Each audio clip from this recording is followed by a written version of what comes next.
Mining is an aspect of everyday life, producing materials we take for granted. It is important to recognize how mining supports society while understanding its drawbacks. Mining also plays a large part at the School of Mines. At SD Mines, we have a long history of mining, which ties into the history of the Black Hills.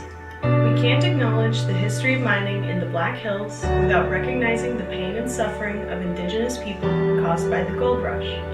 The gold rush brought mining and people to the Black Hills. The 1868 Treaty of Fort Laramie, which designated much of South Dakota as native land, was broken by the illegal settling of miners and others looking to profit off gold.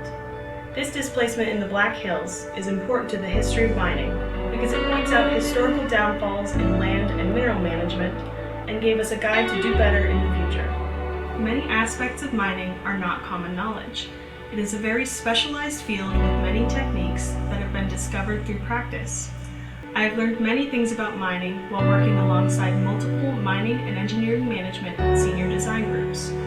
One aspect that is rarely understood is reclamation. Reclamation is changing the land back to what it was before the mining project. This is a very important part of any mining project, not just for aesthetics, but for safety and biodiversity.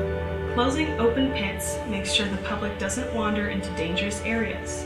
Reshaping the land and replanting the natural foliage also allows animals to repopulate the land, ensuring that our mining projects don't perpetually damage the ecosystem.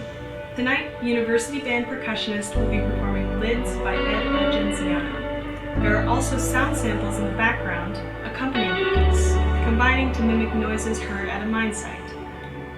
My hope is that through this performance, we can highlight the importance of mining and the aspects of mining that are misunderstood.